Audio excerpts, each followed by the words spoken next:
More new music. Passing February 8th. On Razor Sharp, epic CDs and cassettes. Pick that joint up or I slap the shit out you. Supreme Clientele was the second solo album released by Wu-Tang Clan member Ghostface Killah. It's one of the most celebrated solo releases from the group, with many fans and critics holding it in high regard. It's commonly known as the album that saved Wu-Tang from a complete fall-off. When it was released in 2000, it was the first solo album from a member in 4 years that had gotten any real praise from the critics. The project is known for Ghostface lyricism, naturally, but more so by how subject-wise and conceptually it is quite different from its predecessor, Ironman. Right. And I listened to the last joint, Ironman. Right. I need you to tell me, what's the difference between that joint and this? Alright, that joint was mad soul, you know what I mean? I had brothers up in the Delphonics, Al Green Chamber, you know what I mean? Boom, Foursome D's, you know what I'm saying? It was like mad stuff was going on, you know what I'm saying? And that's how I felt, you know what I mean? It was like mad gloomy, you know what I mean? Down, you know what I'm saying? So, you know, and I grew up off that, so that's what that type of music relaxes me. So I chose those beats. But these right here, you know what I'm saying? It's like, you know, these beats right here is still dirty and grimy, you know what I'm saying? And you know what I'm saying? It's like, but it's like by different other producers, you know? You know what I mean? I got my man Juju from the Beat Nuts, Hassan from the UMCs. I got RZA, you know, 3 tracks from RZA. I got my man Mo, I got Law Mathematics, you know what I'm saying? Carlos 6 of July Brody, you know what I mean? True the Specialist, you know what I'm saying? It's like, it's real, you know? Let's dive straight into Ghostface Killah's Supreme Clientele.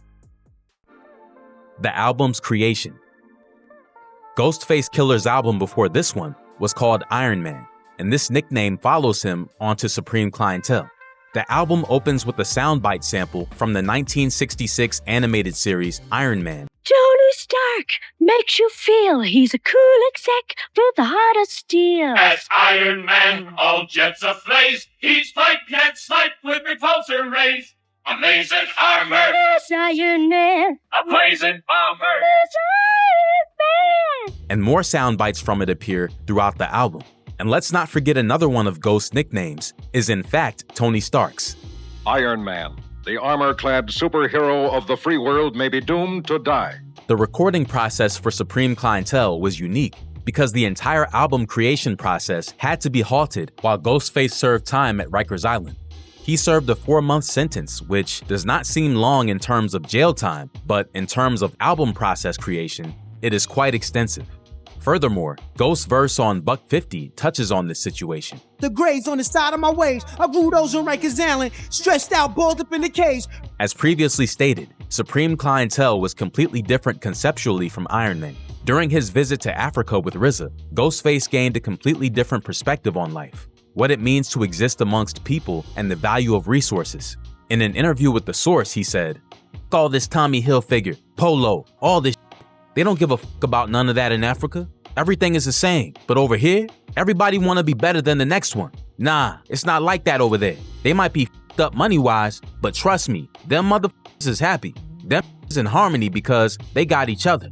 Several tracks from Supreme Clientele were written there, including Nutmeg, 1, and Buck 50, which he wrote without hearing a beat. We in 2-6s flirting with bitches, Don plus taking pictures. How you doing, baby? My name Ghost, don't get caught up in my change or the way that I speak. Seek intelligence, slickest nigga Donna since Greece. Check out the grades on the side of my waves. I grew those on Rikers Island, stressed out, balled up in the cage. Nutmeg is one of the most praised tracks on the album due to the multiple internal rhymes within the verse. Hey yo, scientific, my hand kiss it, robotic-listic, optimistic. You probably missed it. Watch me dolly dick and Scotty Waddy competent me. Big microphone, hippie, hip and kipsy, crispy chicken burst, fuck up a stone Ritzy. Chop the O, sprinkle a little snow inside of Optimo. Swing the John McEnroe, rap rock and roll, tidy bow, gun hole pro. Starsky with the gum soul, hit the rum slow, parole kids. Ghost spoke about the process behind this track with Craig Jerkins for Vulture in 2021. When I was rhyming on Nutmeg and 1 on Supreme Clientele, I made a style that I couldn't even tell what it was. I just wanted to use some words that sounded good with each other, and everybody's trying to decipher what I mean when, really, I don't even know what it means because I had no beat. But something said, make a record, write a verse real quick, just put in words together. Whether they mean something or not, just put them together. That's what I did with Nutmeg and 1, but it was Nutmeg that set it off. Interestingly enough, Ghost's barber, credited as Black Mozart, is the one who made the beat he ended up using. Another verse that was written in a creative location was Redman's on Buck 50, which was written in a car as the beat played. RZA explained the logic behind this in a Hip Hop DX interview. Almost as if a light bulb went off, RZA remembered Redman insisting on writing his Supreme Clientele verses in a car. When Wu-Tang had success and we built our first studio, we would make the songs and then bring it downstairs to the car and play it in there, he continued. If sound bopping in there, you know you was good, especially on an album like Supreme Clientele. I felt like almost every song, like when we finished that, we took it down. I'll never forget when Redman came to the studio. He actually wrote his verse in the car. We put the beat on the tape, and he's just gonna take the beat downstairs and write the verse in the car. The track Clyde Smith is one that doesn't get overlooked, but it certainly may be the most dated moment on the album.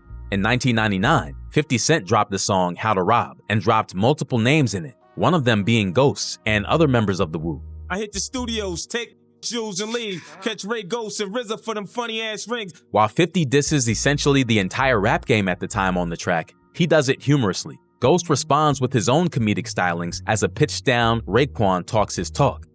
Production process. RZA is known for being the in-house producer for Wu-Tang Clan. His sample chops have been praised for decades. He still has production credits all over the project, but things were different this time around. In the mid to late 90s, RZA lost around 300 to 500 beats that he made after his studio flooded. Yeah, back then, RZA was making a lot of music, in his basement.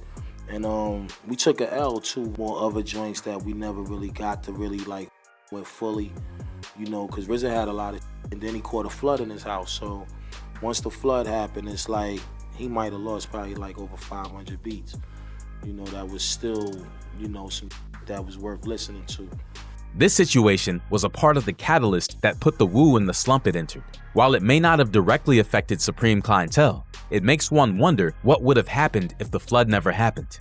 Instead of making everything himself from the ground up, some other producers were utilized across the project. These included Mathematics, Haz G, 6 July, and more. For some of these tracks, RZA took their beats and remixed or reworked them to ensure they kept Supreme Clientele sonically cohesive. He explained this process to The Source in 2000. Usually, a producer comes in, makes a beat, mixes it, and gives the direction for it. But not with this album. That's why you get that special sound. I just needle and threaded the beats all together. The sound of Supreme Clientele is one that stays cohesive and consistent throughout the entire track list. Many of the tracks have soul samples that give tracks a unique feeling that still hits as much as the more eerie sounding songs too. The production stylings inspired two well-known names in the rap world, Just Blaze and Kanye West. In fact, Kanye sampled Mighty Healthy on the universally celebrated track New God Flow. When we hug these mics, we get busy. Come and have a good time with G.O.D. Make you snap your fingers or wiggle. Scream, shout, laugh, or just giggle. Ghostface Killah's Supreme Clientele was the album that brought the Wu back to the top, but it was an excellent album on its own. Ghostface's lyrical prowess, combined with RZA and the other producers' ability to paint the soundscapes for his stories, is a testament to the talent of all parties involved. A certified classic by all who've heard it. It's an album that will continue to stand the test of time and continue to inspire those who listen to it, whether they rap or not. We hope you guys enjoyed this video, and shout out to @_Illmatic for the request. Appreciate your support, brother. Hope you liked the video. If you guys want to see something, let us know or shoot us an email and we will add it to the list. Check out these other videos from the golden era of hip-hop and help us out by liking, sharing, and commenting. Subscribe to the channel for more content like this every week. Thanks for watching, and as always, we'll see you in the next one.